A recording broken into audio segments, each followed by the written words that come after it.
Pop up video. We are now joined by the other half of our main event, number 9 ranked UFC heavyweight, Walt Harris. Hi, Walt. How are you?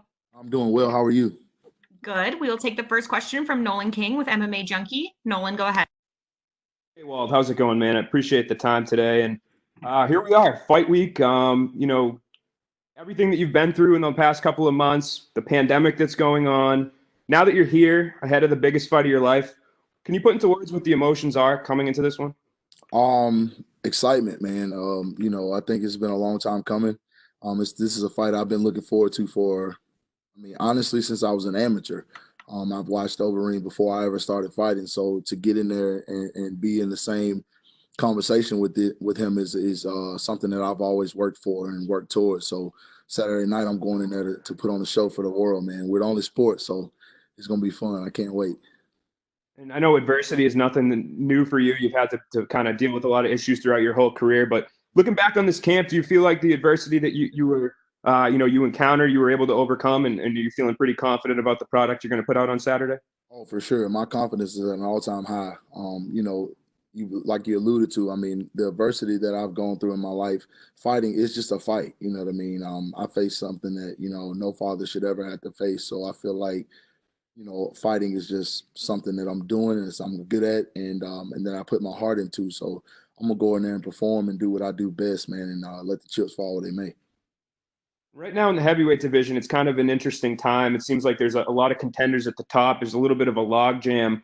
With the win over Overeem, where do you think that puts you in the division? Do you feel like you're going to be in that conversation for, either one or one fight away from a title, or kind of in that conversation? I see it being one fight away. But I always prided myself on being a company man. So if the UFC wants me to step up and take an interim title, I would definitely do it. I feel like mentally in this space where I'm at in my career, I'm so ready for whatever. And I'm prepared to fight whoever the division has to offer or whoever the UFC has to offer. I feel like I'm a bad matchup for all of those guys, and I match up well with all those guys. So, I think it's my time to shine, and Saturday night I plan on proving that. My last question for you, Alistair Overeem's a guy that's been around for a long time. We've seen him come out in fights and give a lot of different looks. What are you expecting to see out of him come Saturday, and what fans expect to see out of you? I think from him, I'm going to see a, guy who's going to try to, grind me, push me against the cage, grapple, drag the fight to the deep rounds, and, try to hang on. With me, you're going to see the same me, explosive, athletic, but with a renewed vigor. My focus has been laser sharp, since the tragedy. I'm fighting for a different purpose.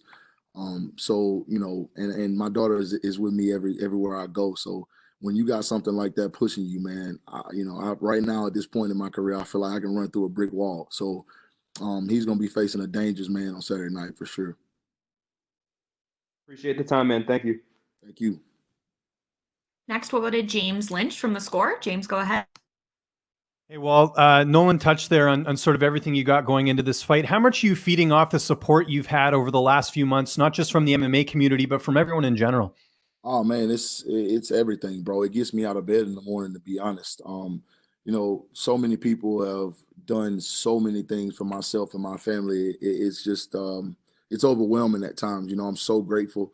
I'm so thankful for everybody, from everybody at the UFC to my neighbors, my community. My community has been amazing. And that's something that is, like I said, it makes for a dangerous fighter when you realize that so many people love you and are concerned about you and your family. It gives you more to fight for. It gives you more energy and training. It gives you more focus, and so that's where I'm at with it, man. I'm just excited. Can't wait. And we spoke to Eric Anders earlier. This is the first time you guys have fought on a card together. I think since he was an amateur. What does it mean to be a part of this big card, be the main event, and also have Eric there right with you?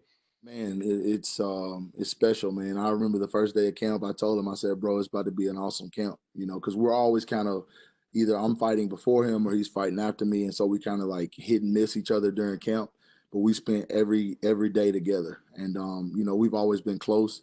So it's really special to be able to fight on a card with him and be the headliner. It's something that I've always dreamed of being, in the UFC, being a headliner, being a main event. and to have my little brother on the card with me is extra motivation because that dude works so hard, so he pushes me, and it's just, I got to prove something to him too, so I want to make him proud as well. And both of you spent some time at Extreme Couture earlier this year. How much of a benefit was that heading into a big fight like this? Oh man, it's dope. Coach Eric Nixie he's my boy. So when we go out there, it's all love. It's just like being at home. It's just with a bunch more guys who got the same, mindset and the same motivation as you. So when we are in Vegas, we're working 110%, just like we're at home, man. It's awesome. It's really good. It's highly unlikely this fight goes the distance. I think there's going to be a finish here. If you do get that knockout victory, and Nolan sort of touched on it there, do you feel like that puts you in the title picture right now, or at least close to it, just because that would be 5-fight unbeaten streak for you right now? Yeah, I definitely feel like, a win over Overeem is going to thrust me in the conversation for sure. I think people have been clamoring for it. There's certain people that my name gets tossed around on social media and different outlets with. So I think I'm at that time now. It's time to make those fights happen. So a win over Overeem definitely puts me in the conversation. 2 quick ones for me. How much are you missing hockey right now? Bro, James, bro, I'm sick right now, man. The last hockey game I went to was in DC, and I had a blast. I got to meet Ovechkin, and it was just like the highlight of my life, man. So I'm struggling right now. I've been watching a lot of old games, a lot of old Penguins games. That's cool. What was it like meeting Ovechkin? Did he give you any advice or anything? I mean, we're talking about a Stanley Cup champion here. Yeah, I mean, he just kind of like I'm gonna be honest, I'm gonna be candid right now. My knees buckled when he walked in. I was turned around. I was talking to Tom, what's his name? I forget. I'm sorry, but I was talking to him. We were hanging out in the locker room. He was showing me all the lockers and stuff like that. And Ovechkin walked up and tapped me on my shoulder with a jersey with my name on it. Bro, my knees buckled. I was like, oh my God. Like, I freaked out. He thought it was super dope because I knew who he was. I was telling him about all these different games.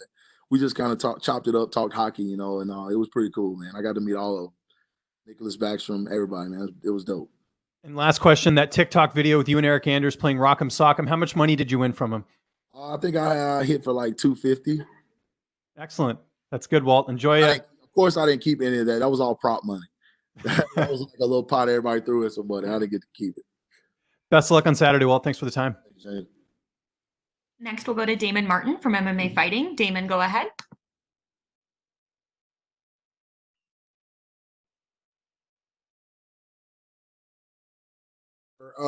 And Dana White talked about it yesterday about going into a fight like this. The entire world is kind of behind you going into this fight for obvious reasons. But how do you balance that emotion? Because at the end of the day, this is a fight. I mean, you got to go out and fight one of the greatest heavyweights of all time. Like, how do you balance that in your head?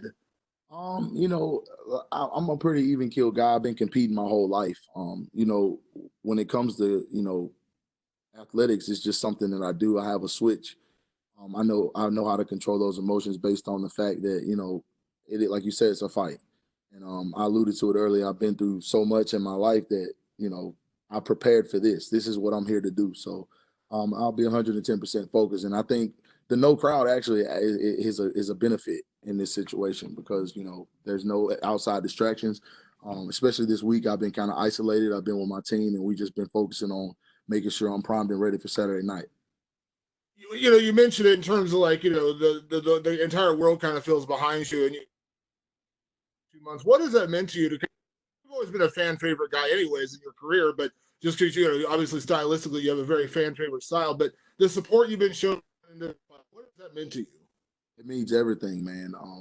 It's overwhelming to think that so many people are sharing their love, whether it be through social media text or phone text or people popping and stopping by the house with gifts or food and things like that, man. It means so much to know that people are behind you and that they're proud of you and that they're supporting you. It gives you incentive that you're doing the right things and incentive to keep doing the right things. Be a role model. You mentioned it earlier. Overeem, we know him as a very dominant striker in his own right, but we have seen him grind guys out. He was doing it very well before he got caught in that 5th round. Obviously, you've got a ton of first-round finishes, but how confident are you going into those deeper rounds? This does go into round 4 and 5.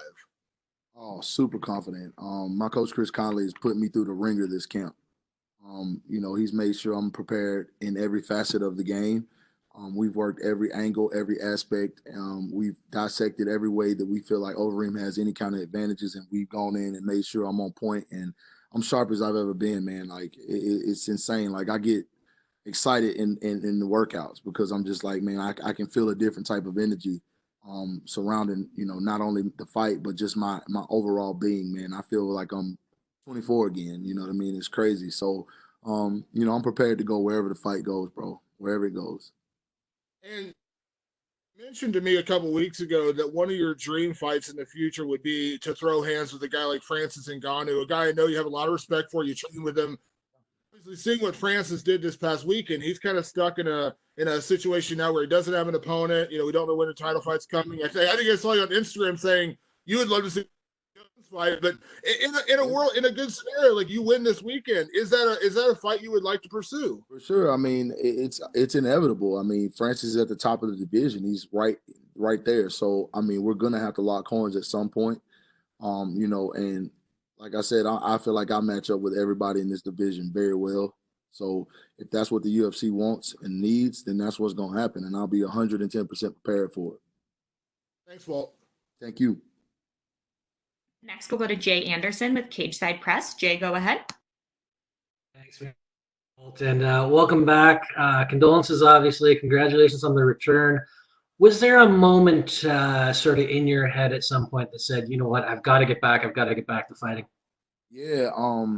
I went through a dark period, as you probably could already imagine. And it just, I felt myself slipping the opposite direction of what I set out to be as a man and as a father. And I just had a talk with my wife one day, and she was like, you know what, why don't you start back training and try to get your mind off of it? Because there was a point, honestly, where I felt like thinking of anything but my daughter was wrong. I battled that so hard. I was like, if I go back to fighting, am I not thinking of her? Am I not doing the right thing by her? But, I prayed about it, and I could hear her tell me, Daddy, I want you to go back. I want you to fight. This is what, we worked so hard. I sacrificed so much. Mom sacrificed so much. You sacrificed so much. To get to where you are. And, I would be more upset with you if you stopped fighting. And that's when I went back in the gym and I started focusing on getting back in shape. And I just kind of put a goal out there of when I wanted to fight, just to kind of give myself some incentive, you know what I mean? Some motivation outside of, what I already had. And I kind of told the UFC March or April. And then we went from there, man. And I just started focusing like I was about to fight in March. And I started training my butt off every day. And then, fights fell through, pandemic happened, and I just kept training. And I kept going. And, we got this fight. So, I'm grateful and I'm ready, man. And, you talked about, almost thinking that not thinking or doing anything other than thinking about her was wrong. But, I mean, you're still obviously keeping her memory alive. And you've worked on Anaya's Law, and I'm wondering if you could just speak a little about that movement and where that stands. So, I mean, of course, with the pandemic, we hit a bit of a snag, but we were working on a law called Anaya's Law, which would make sure violent offenders aren't allowed bond. And it's a bipartisan effort in the state. I mean, both sides came together like that. This bill flew through the judicial system so fast that it was kind of overwhelming to watch. I went to all the meetings and I met all the lawmakers and kind of got to see how the process worked. And we were very close to getting the bill passed and going to the Senate, but then the pandemic happened. So what's going to happen when everything opens back up and everything clears back up, they're going to reintroduce the bill. I think it's going to go through the same process pretty quickly. And then hopefully we'll have the law before 2020 is over, and other states will grab it and enact it as well to protect people, So that's where we are with that. Yeah, that's a fantastic effort. And just one more for me. What's this fight week been like for you mentally coming back from something like that? And then just as well with the pandemic and, you don't have the fans there and the same activities you might normally. It's been great, honestly. I mean, I got my squad here, man. We're pretty deep. We're about 9 deep. All my closest brothers that I train with and I grind with every day. So it's pretty routine outside of the fact that, there's not a lot of people, which is actually probably a really good thing in my case. So, we just been kind of doing what we normally do, training, working, having fun, cutting up, laughing. And, keeping the same fight week demeanor that we always do that's led us to be successful to this point. So, nothing's really changed, All right. Well, best of luck this Saturday. Thanks very much. Thank you. Next, we'll take Shaquille from MMA Mania. Shaquille, go ahead. Well, my sincerest condolences. Thanks for making the time today, man. Thank you. You were talking about passing that bill. What does it mean to you and your family to think that, should it get through and get adopted by the other states, this tragic situation could have a long-term, in your eyes, beneficial impact on the entire country? It means a lot, man. It'd be the first big step into keeping our daughter's name alive and what she stood for alive. We're working on so many different things in her honor, but the bill will be the capstone, for everything. It mean protecting people. That's just ultimately what our society should be based on. We should feel protected and not be afraid to live freely. And I think that especially in females' cases, I think they need to be protected and have understanding of how to be safe. And so we're working on a lot of different things in that arena to make sure other people don't face the tragedy and the devastation that we faced. And last thing on your daughter, the preliminary hearing got pushed back a couple times, and now with the COVID pandemic, how frustrating has that part been? And do you think it's going to go through on June 3rd at this rate? I'm praying and staying hopeful that it will. It's been super stressful, just to kind of have justice delayed this way. But, I'm a firm believer that God does everything for a reason. And there's a silver lining in this. He ain't going anywhere. So we just have to, wait it out and stay diligent and just keep making sure we're staying focused on keeping her in the forefront. That's just mainly what me and my wife are focusing on, and our team back home is just making sure we're doing all the things we need to do as parents on our end to make sure, people don't forget about her. Thank you for your candor. To talk about the fight a little bit, there's this idea with heavyweights, especially the older heavyweights, Overeem, Arlovsky, they get quote unquote chinny, they're washed, they can't handle it. And then, Arlovsky comes back and wins. Overeem wins 24 minutes and 59 seconds of his last fight. What do you think is the biggest misconception that people have about the heavyweight division? I don't know, man. I think that, people think that we don't work hard or, we're lazy or whatever the case may be. But, we're heavies. I mean, we're big guys, so everything's not going to look like the small guys all the time. It's not going to be a firefight, And then, those guys that you mentioned are savvy veterans, so they understand how to get to certain points in fights and win fights and try to get to what they do best. So you got to be prepared for that, and I think I am prepared for that. Come Saturday night, we'll be ready. And the last thing for you, the crowdless ambience has had an interesting impact on the last couple of events, whether it's Daniel Cormier accidentally giving out instructions to fighters, or maybe Anthony Smith's corner giving too much advice, or someone like Eubanks who was actually talking trash to her opponent's corner mid-fight.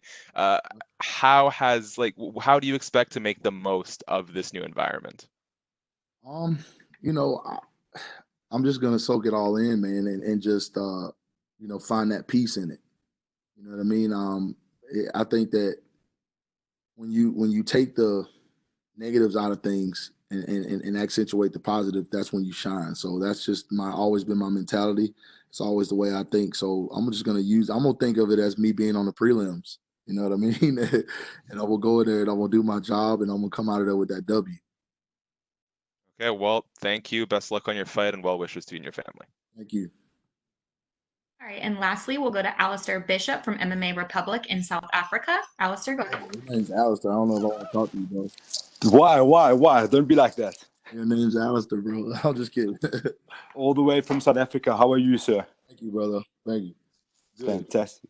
Condolences firstly to you and your family, man. And hopefully you've got a good night ahead of you to really stamp your authority back on the division. Yes, sir.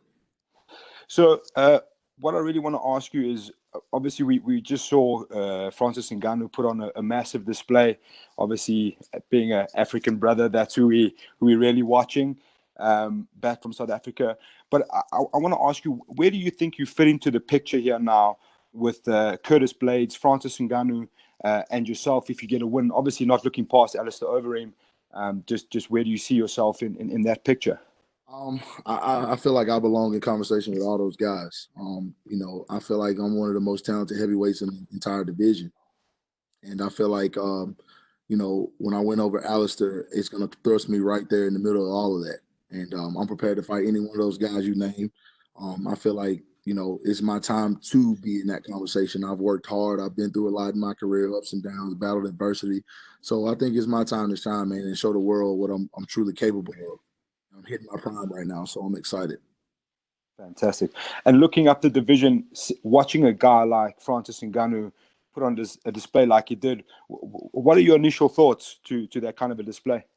It's impressive, man. I mean, I called it, you know, to be honest. I feel like Francis I trained with him. I mean, the dude's a monster, man. He's huge.